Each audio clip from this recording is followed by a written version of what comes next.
राजस्थान और हिमाचल प्रदेश से लगातार ऐसी खबरें सामने आ रही हैं जिससे लोगों में गुस्सा सुलगता नजर आ रहा है। दरअसल राजस्थान के भीलवाड़ा में राम रेवाड़ी की शोभा यात्रा पर इस्लामिक कट्टरपंथियों द्वारा पथराव किया गया।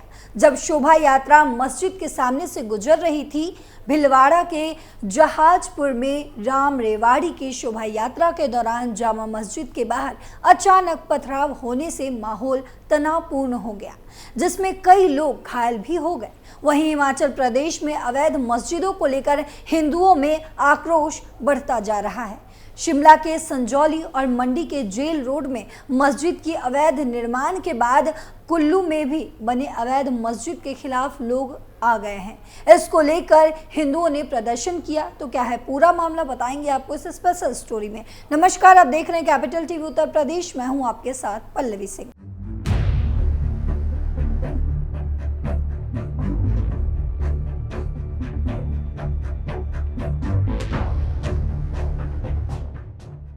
भीलवाड़ा के जहाजपुर में 14 सितंबर को ये घटना तब हुई जब शोभा यात्रा भगवान के बेवाण किले से आ रही थी। शोभा यात्रा जैसे ही जामा मस्जिद के पास पहुंची, इस्लामिक कट्टरपंथियों ने पत्थर बरसाने शुरू कर दिए।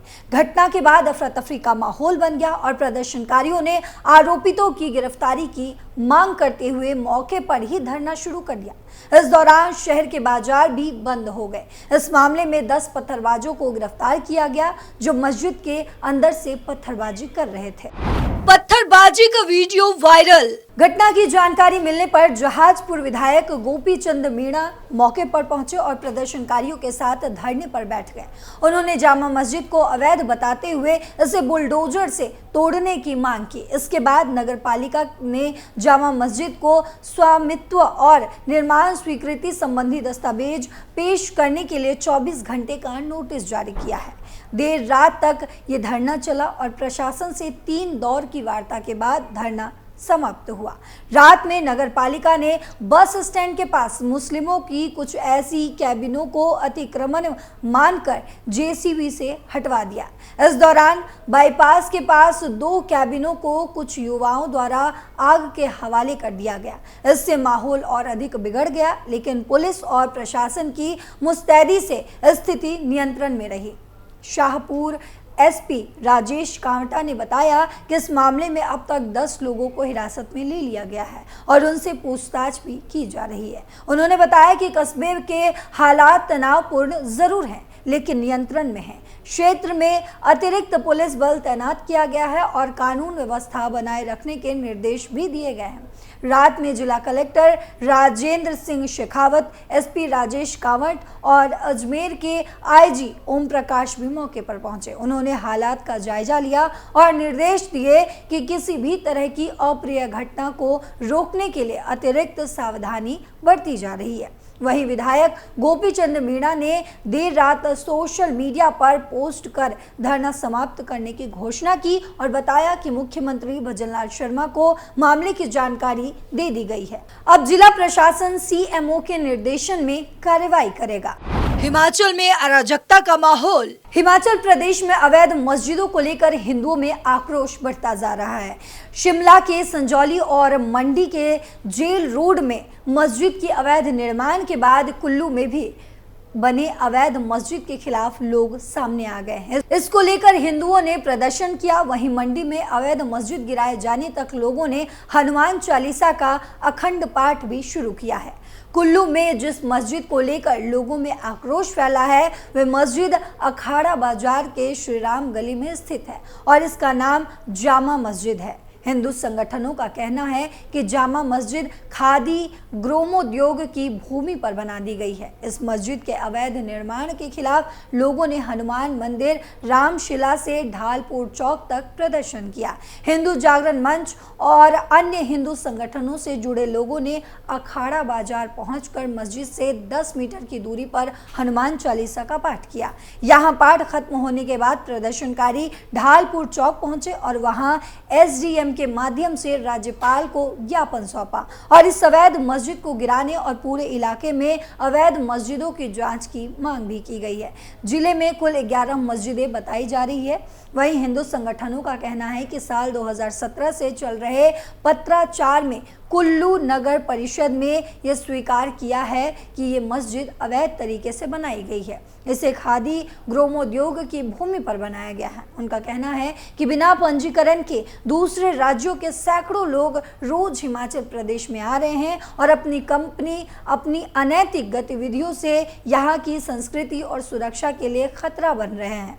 वहीं हिंदू संगठनों ने आगे कहा कि कुछ ही दिन पहले गड़सा घाटी में गौ हत्या का मामला भी सामने आया था। लोगों ने पता चलने पर आरोपितों को पकड़कर पुलिस के हवाले भी कर दिया था। आक्रोशित लोगों का कहना है कि ये बाहरी अराजक तत्व बिना बल के सामान बेच रहे हैं। इससे स्थानीय लोगों का रोजगार प्रभावित भी हो रहा है और करदाता व्यापारियों का व्यापार चौपट हो रहा है। दरअसल अखाड़ा बाजार में बनी जामा मस्जिद का निर्माण साल 1990 से 1991 में बताया जाता है। उस समय इसकी इमारत 1 मंजिल की थी, लेकिन साल 2017 तक इसका निर्माण किया गया और अब मस्जिद 4 मंजिल की हो चुकी है। 2017 में हिंदू संगठनों के प्रयास से इस मौके को पर जाकर इसे रोक दिया गया। उनका कहना है कि इस स्थान पर जो नक्शा पास हुआ है उसके मुताबिक ये भवन नहीं बना हुआ है। पूरा मामला जानने के बाद सामने आने के बाद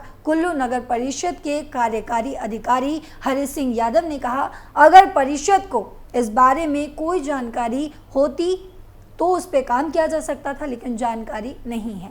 इस जमीन का रिकॉर्ड बंदोबस्ती के पास है। हिंदू संगठनों के आरोप के बाद इसकी जांच की जाएगी। वहीं कुल्लू के एसडीएम ने कहा कि जामा मस्जिद की जांच की जा रही है, अनियमितता मिलने पर कार्रवाई की जाएगी। इसी बीच मस्जिद के इमाम नवाब हाशमी ने निर्माण की वैधता और भूमि के मालिकाना हक का बचाव भी किया।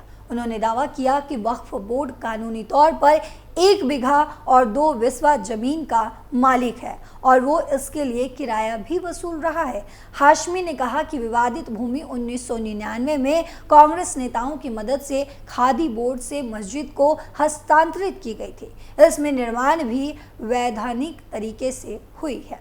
मंडी में अवैध मस्जिद गिरने तक हनुमान चालीसा। हिंदू जागरण मंच ने कहा कि वो मंडी के जेल रोड में मस्जिद के अवैध निर्माण के गिरने तक रोज हनुमान चालीसा का पाठ करेगा। इसके साथ ही शहर में विभिन्न मंदिरों में 30 दिनों तक पाठ के साथ कीर्तन भी होगा।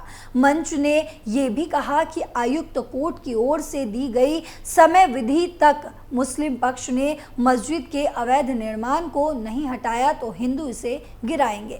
दरअसल 14 सितंबर को हिंदू जागरण मंच के कार्यकर्ताओं ने मंडी शहर के इंदिरा मार्केट में स्थित माता सिद्धि काली के प्रांगण में हनुमान चालीसा का पाठ और माता की कीर्तन का आयोजन किया।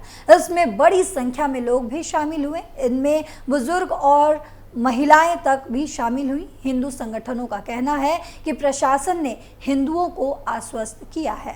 गणेश मूर्ति विसर्जन के दौरान बवाल। वहीं महोबा जिले में गणेश मूर्ति विसर्जन के दौरान 2 समुदायों के बीच तनावपूर्ण स्थिति बन गई। यह घटना तब हुई जब गणेश मूर्ति का जुलूस मुस्लिम बहुल्य कसौरा टोरी इलाके से गुजर रहा था। जुलूस के दौरान आतिशबाजी में एक जलता हुआ पटाखा गलती से एक कच्चे मकान पर गिर गया, जिससे विवाद शुरू हो गया। इसके तुरंत बाद इस्लामिक कट्टरपंथियों ने जुलूस पर पानी की बाल्टियां फेंकनी शुरू कर दी और फिर पथराव भी होने लगा। इस कारण जुलूस में अफरा तफरी का माहौल बन गया और माहौल तनावपूर्ण होता चला गया। इस स्थिति को नियंत्रण में लाने के लिए पुलिस ने तुरंत कार्रवाई की और मौके पर कई थानों की फोर्स भी तैनात हो गई। पुलिस ने दर्जन भर लोगों को हिरासत में लिया। वहीं इस घटना के बाद हिंदू संगठनों ने गुस्से में आकर कोतवाली का घेराव किया और जमकर नारेबाजी भी की। यह घटना महोबा के शहर कोतवाली क्षेत्र के कसौरा टोरी मोहल्ले की बताई जा रही है। 14 सितंबर को गणेश मूर्ति विसर्जन के लिए निकाले जा रहे जुलूस में शामिल भक्त डीजे की धुन पर उत्सव मना रहे थे। जैसे ही जुलूस कसौरा घाटी इलाके से गुजरा, आतिशबाजी के दौरान एक जलता पटाखा कच्चे मकान के अंदर जा गिरा, जिससे विवाद की शुरुआत हुई। इसके बाद जुलूस में शामिल भक्तों पर पानी की बाल्टियां फेंकी गई, जिससे दोनों पक्षों में टकराव और पथराव शुरू हो गया। घटना की सूचना मिलते ही बड़ी संख्या में पुलिस बल मौके पर पहुंची, लेकिन गुस्साए हिंदू संगठन के कार्यकर्ताओं ने कोतवाली को घेर लिया और गिरफ्तारी की। वहां उन्होंने जो किया था पथराव, उसके गिरफ्तारी की मांग करने लगे। उन्होंने कोतवाली का घेराव करते हुए जोरदार नारेबाजी भी की। संगठन के पदाधिकारी कार्रवाई की मांग पर अड़े रहे और देर रात तक कोतवाली में डटे रहे। पुलिस ने स्थिति को शांत करने के लिए दोनों पक्षों से बातचीत की और तनाव को कम करने की कोशिश भी की। इस दौरान पुलिस ने दर्जन भर लोगों को हिरासत में भी लिया, जो मैंने आपको पहले भी बताया, और इलाके में अतिरिक्त पुलिस बल तैनात कर दिया गया। विश्व हिंदू परिषद के जिला अध्यक्ष मनोज शिवहरे ने बताया कि गणेश मूर्ति विसर्जन के दौरान भक्तों पर पथराव करने की घटना से लोग बेहद आक्रोशित और आहत हैं। उन्होंने मांग की है कि पुलिस जल्द से जल्द आरोपितों को गिरफ्तार करे। वहीं पुलिस के वरिष्ठ अधिकारी भी मौके पर पहुंच गए और स्थिति को नियंत्रण में लाने के लिए पूरी कोशिश की। अब इस खबर पर आपकी क्या राय है, कमेंट बॉक्स में जरूर बताइएगा। फिलहाल मेरे साथ इतना ही। देश और दुनिया की तमाम खबरों के लिए देखते रहिए कैपिटल टीवी। नमस्कार।